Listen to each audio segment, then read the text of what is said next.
Cuando uno observa el espectáculo del G7, ese grupo selecto de las economías más industrializadas del planeta, se esperaría un nivel de coordinación, de liderazgo global, de visión a largo plazo, pero lo que vimos esta vez fue exactamente lo contrario: improvisación, agendas cruzadas, intereses en conflicto y, lo más notorio, un completo aislamiento de Estados Unidos, no por decisión externa, sino por su propia incapacidad de dialogar, de proponer, de liderar algo coherente. Este no es un problema nuevo, pero sí es cada vez más evidente. Lo que solía ser el corazón de la economía global hoy se tambalea por dentro. Y mientras el resto del mundo avanza hacia nuevos bloques regionales, alianzas estratégicas entre potencias emergentes y formas renovadas de comercio,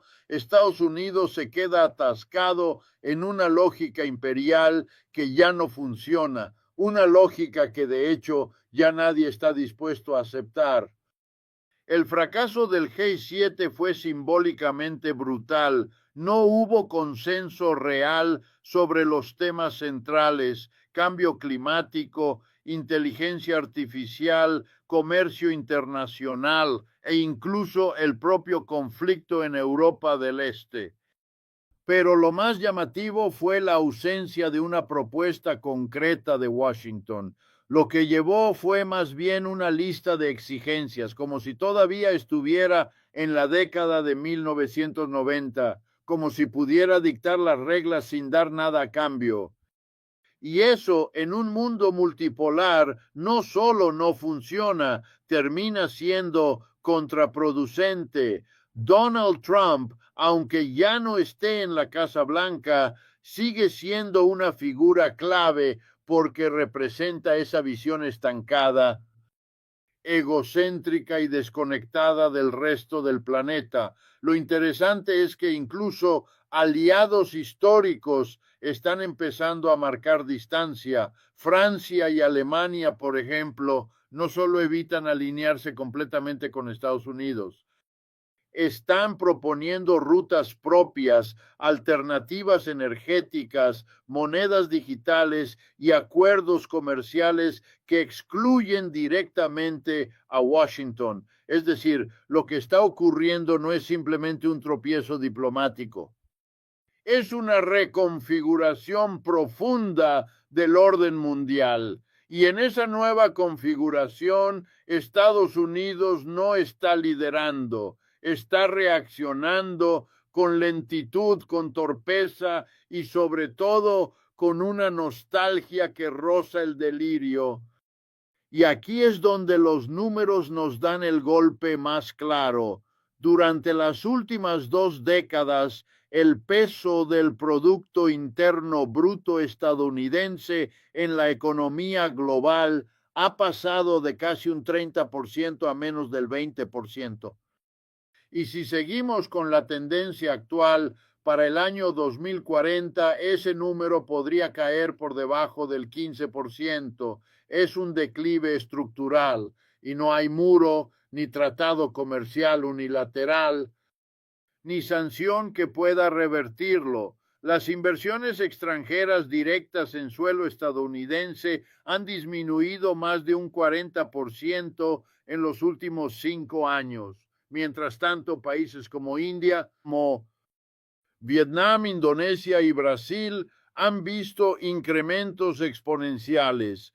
¿Por qué? Porque esos países están apostando por una economía productiva, por infraestructura moderna, por educación técnica y por acuerdos multilaterales que no dependen del humor de un solo presidente. Y mientras tanto, ¿qué está haciendo Estados Unidos? Más gasto militar, más deuda, más especulación financiera, menos inversión en salud, en educación, en ciencia, en transporte público, en todo lo que realmente sostiene a una sociedad avanzada. Eso, amigos, no es liderazgo, es decadencia disfrazada de patriotismo. Ahora bien, Cuando uno se pregunta cómo llegó Estados Unidos a este punto de aislamiento internacional y desmoronamiento interno, no puede evitar hablar de su modelo económico, porque este no es un problema solo de diplomacia, ni de geopolítica, ni de narrativa, es un problema profundamente económico, de raíz estructural, y viene de muy atrás. Durante más de 7 décadas, la economía estadounidense se basó en 3 pilares: el dominio del dólar, el liderazgo tecnológico y la fuerza militar como respaldo de sus intereses. Pero hoy esos 3 pilares están deteriorados. No se han derrumbado aún, pero han perdido solidez. Y lo más grave, se siguen usando como si estuvieran intactos. Empecemos por el dólar. Desde el fin de la Segunda Guerra Mundial, el dólar ha sido la moneda de referencia global. Eso le ha permitido a Estados Unidos emitir deuda sin límite real, importar sin preocuparse por su balanza comercial y dominar los sistemas financieros del planeta. Pero hoy, por primera vez en más de 70 años, varios países están dejando de usar el dólar en sus intercambios bilaterales. Arabia Saudita comercia con China en yuanes. India compra petróleo a Rusia en rupias. Brasil propone su propia moneda regional para Sudamérica.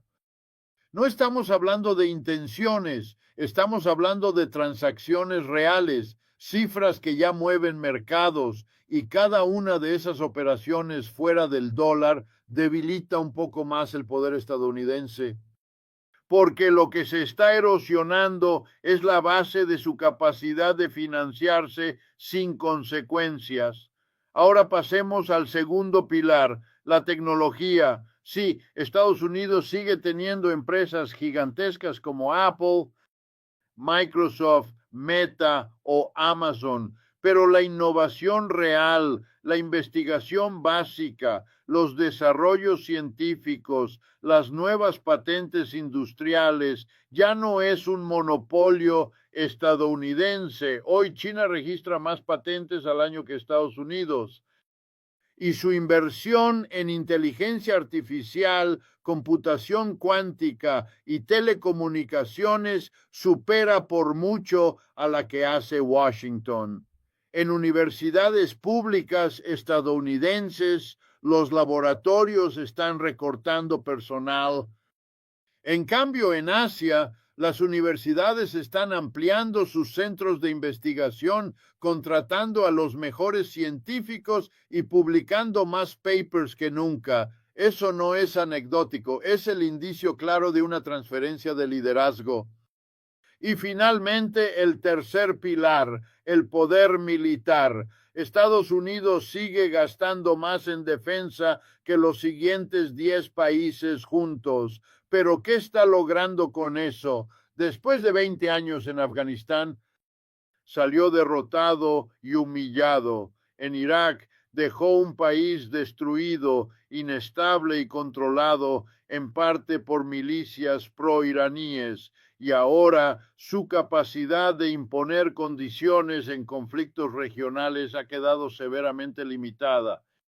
La guerra en Ucrania lo ha demostrado, y más aún la resistencia creciente de países africanos que expulsan bases estadounidenses y prefieren negociar con otros actores. El imperio está desnudo, y lo peor es que en lugar de hacer una introspección seria, la respuesta es negar la evidencia, crear enemigos imaginarios, repetir discursos sobre grandeza y excepcionalismo mientras el sistema colapsa por dentro. Y eso precisamente es lo que vimos reflejado en el G7, un Estados Unidos cada vez más solo, más gritón, más desesperado por mantener una autoridad que ya no convence a nadie, ni siquiera a sus propios ciudadanos. Lo más alarmante de todo esto no es solo que Estados Unidos pierda poder fuera de sus fronteras, sino que tampoco parece tener un rumbo claro dentro de las suyas. La fractura interna es profunda. Ya no se trata únicamente de diferencias políticas entre demócratas y republicanos. Se trata de dos países viviendo sobre el mismo territorio, con visiones del mundo completamente opuestas, con estructuras sociales, económicas y hasta morales en conflicto directo. Y eso tiene consecuencias económicas devastadoras. Tomemos el caso de la infraestructura. En los últimos 20 años, Estados Unidos ha descendido dramáticamente en los rankings mundiales de calidad en transporte público, conectividad digital, mantenimiento de puentes, aeropuertos y carreteras. Mientras tanto, países como China han construido más de 40,000 kilómetros de trenes de alta velocidad. Corea del Sur y Finlandia ofrecen Internet de banda ancha en el 99% de sus territorios. Y aquí, en el país más rico del mundo, hay regiones enteras donde la conexión sigue siendo deficiente o inexistente. ¿Por qué ocurre eso? Porque durante décadas, en nombre del libre mercado y la eficiencia, se desmontaron los servicios públicos, se privatizó todo lo posible, se entregó la infraestructura crítica a intereses corporativos cuyo único objetivo era la rentabilidad. Y ahora, cuando el sistema ya no funciona, se recurre a discursos nostálgicos sobre volver a ser grandes mientras se esquivan las reformas estructurales que realmente se necesitan. Pero hay algo aún más revelador. La desigualdad económica en Estados Unidos ha alcanzado niveles que no se veían desde 1929, justo antes del colapso bursátil que desató la Gran Depresión. El 1% más rico posee más del 40% de la riqueza total del país. Mientras tanto, el 50% de los hogares vive mes a mes sin ahorros, endeudados y sin acceso real a salud o educación superior. Y esa desigualdad no es un accidente, es el resultado directo de políticas fiscales regresivas, de desregulación financiera, de sindicatos debilitados y de una cultura empresarial basada en la explotación sistemática de los trabajadores. Todo eso ha generado una clase media en extinción y con ella se esfuma también la estabilidad que alguna vez sostuvo al sistema democrático estadounidense. El G7 dejó en evidencia esa debilidad, mientras líderes europeos debatían sobre transición ecológica, justicia fiscal global o coordinación sanitaria. La delegación estadounidense insistía en medidas punitivas contra países rivales y exigencias a sus socios. Era como si no se hubieran enterado de que el mundo cambió, de que ya no se impone por decreto, que hoy se convence, se construyen consensos, se coopera. Pero esa es justamente la tragedia del momento que vivimos, un país que aún cree que puede dominar sin escuchar, que puede mandar sin dar ejemplo y que puede seguir creciendo mientras destruye las bases mismas de su economía. Y lo más inquietante es que esta desconexión no es solamente institucional o política, es también cultural y generacional. Los jóvenes estadounidenses que hoy tienen entre 20 y 30 años, es decir, los que nacieron después del año 2000, están enfrentando un panorama mucho más duro que el de sus padres o abuelos. tienen menos posibilidades de comprar una vivienda, de acceder a educación sin endeudarse de por vida, o de encontrar trabajos estables con beneficios reales. Esto no es retórica alarmista, es una realidad respaldada por todos los datos disponibles. El precio promedio de una vivienda en Estados Unidos ha aumentado más de un 300% en las últimas 3 décadas, mientras que los salarios reales ajustados por inflación apenas han crecido un 10%, y eso sin contar el costo de la educación universitaria, que se ha disparado a niveles absurdos. Una carrera en una universidad pública puede costar más de $100,000. En una privada, la cifra fácilmente se duplica. Lo que esto significa es que millones de jóvenes ya no consideran posible alcanzar el llamado sueño americano, no porque no trabajen duro, lo hacen, pero el sistema ya no les ofrece las mismas oportunidades.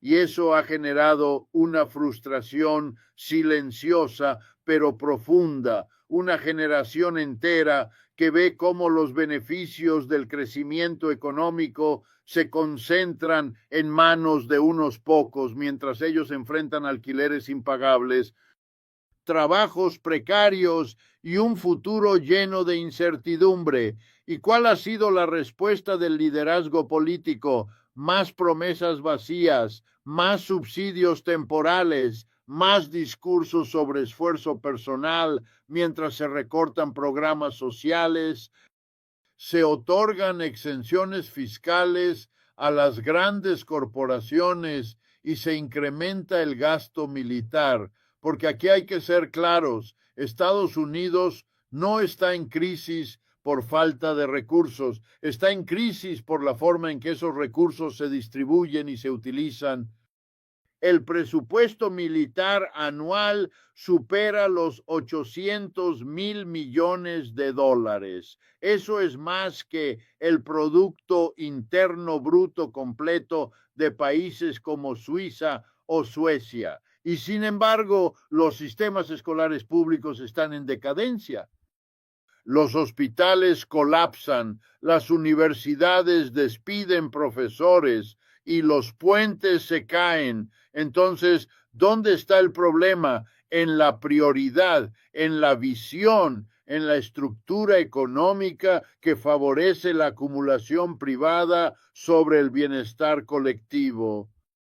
Y esa es la verdadera razón por la que Estados Unidos fue vetado, aislado y marginado en el reciente encuentro del G7, porque ya no se lo percibe como un socio fiable, ni como un referente ético, ni como un motor del cambio positivo.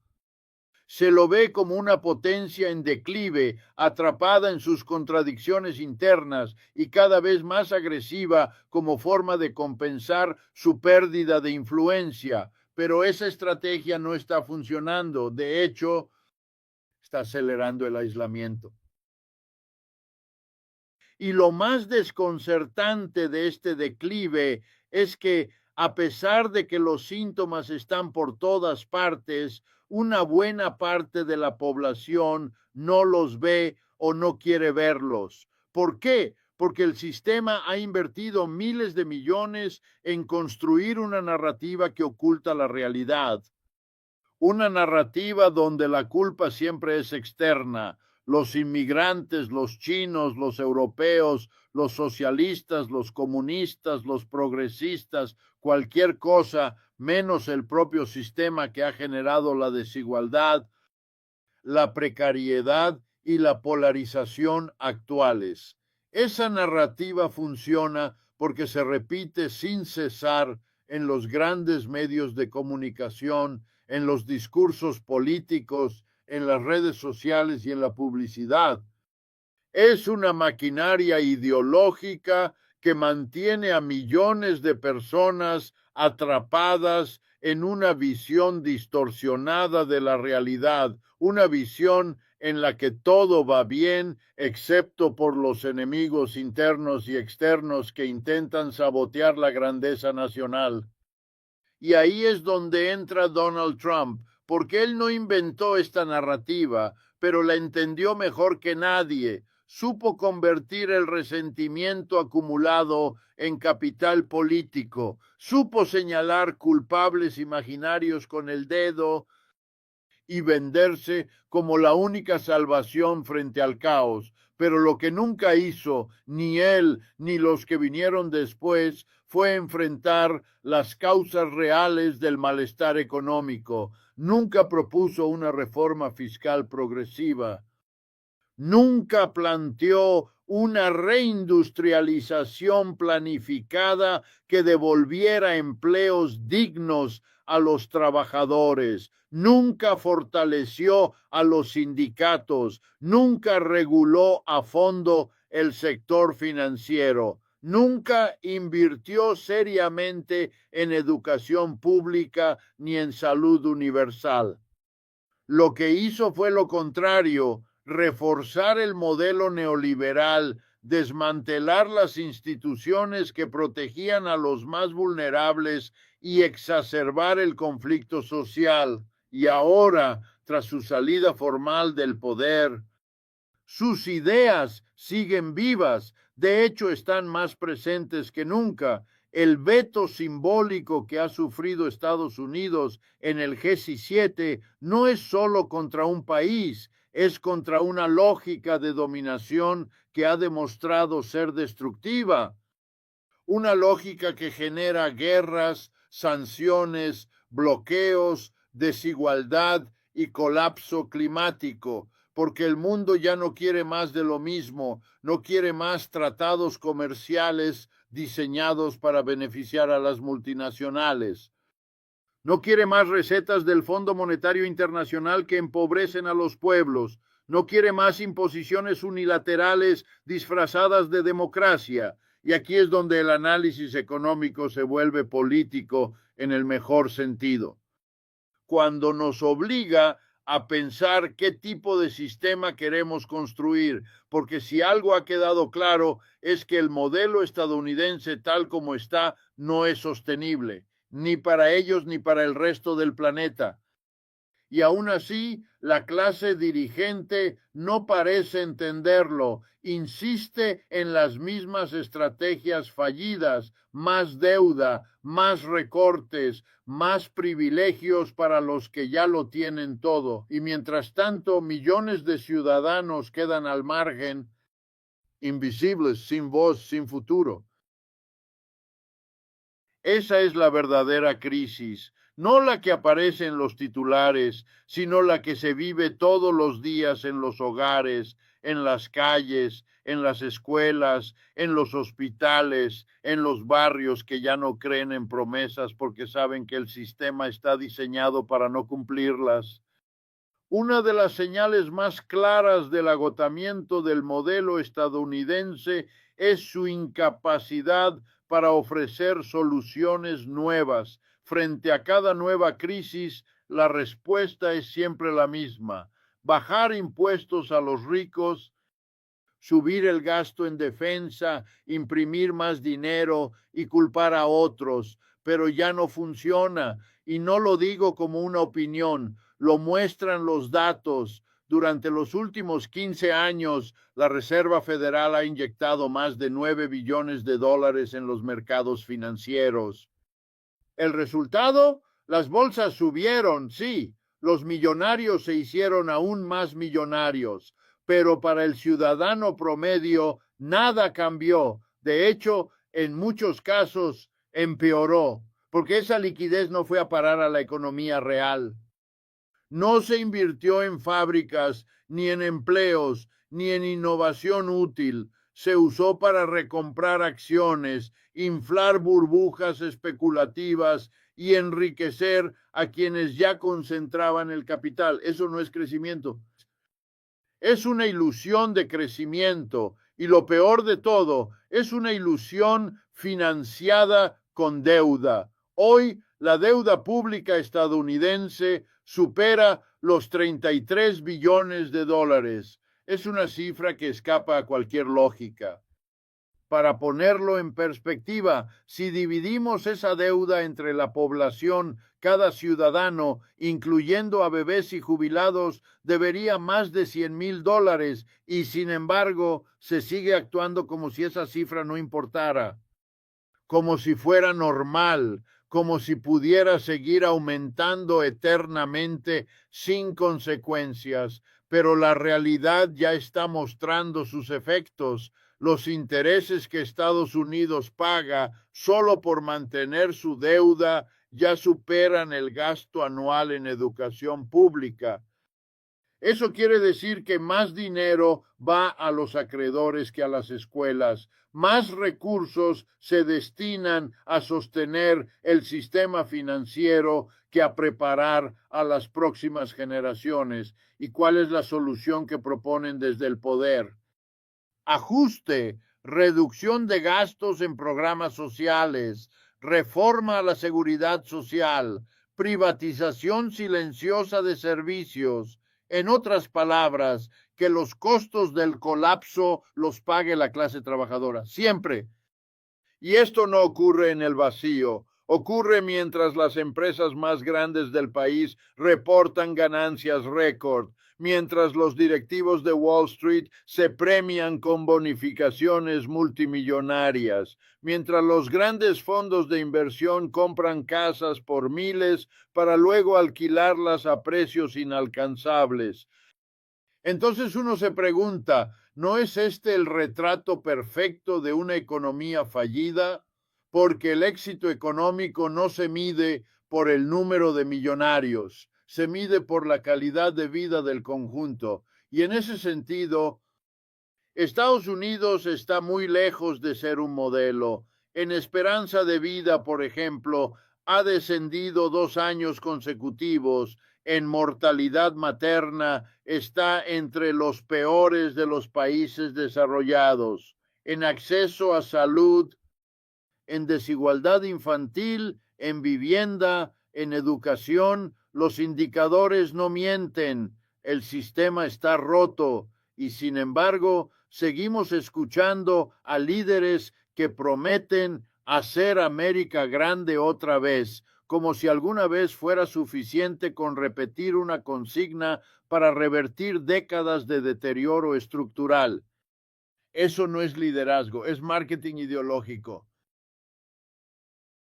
Esa es la pregunta que nadie en el G7 se atrevió a formular abiertamente, porque responderla implicaría reconocer que estamos en un momento de cierre histórico, que el ciclo inaugurado tras la Segunda Guerra Mundial está tocando fondo, que el neoliberalismo como proyecto económico y cultural ha demostrado ser insostenible y que el siglo XXI no será liderado por quien tenga más armas o más dólares, sino por quien logre articular un modelo más justo, más equilibrado, más humano. Y ahí está la paradoja. Mientras Estados Unidos se aferra a su pasado glorioso, otros países, algunos democráticos, otros no tanto, están experimentando con nuevos caminos. Bloques regionales que intentan escapar al chantaje financiero del FMI, economías que privilegian la planificación pública, iniciativas para recuperar la soberanía alimentaria, energética, incluso tecnológica. Ninguno de estos procesos es perfecto, muchos son contradictorios, algunos están atravesados por conflictos internos, por intereses cruzados, por tensiones profundas, pero hay algo que los distingue.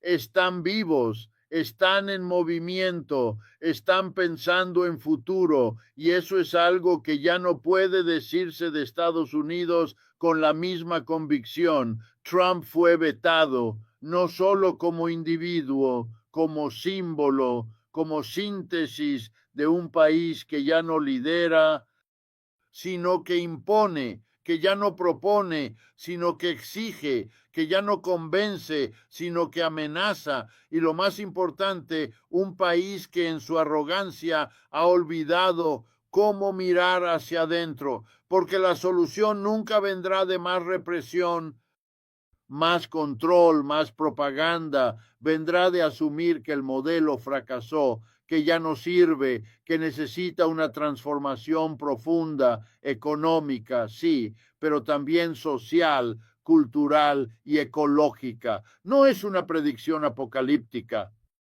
es un llamado a despertar, porque el verdadero colapso no ocurre cuando caen las torres financieras o cuando quiebran los bancos, ocurre cuando una sociedad deja de creer que puede cambiar, cuando se resigna, cuando normaliza la injusticia, cuando se convence de que esto es lo que hay, pero no, esto no es lo que hay, es lo que nos impusieron y por eso, frente al fracaso del G7 y el aislamiento creciente de Estados Unidos, lo que realmente está en juego no es el lugar que ese país ocupará en el nuevo orden mundial. Lo que está en juego es si seremos capaces colectivamente de construir algo diferente, algo que no repita los errores del pasado, algo que no dependa del chantaje económico, del militarismo o de la desigualdad permanente,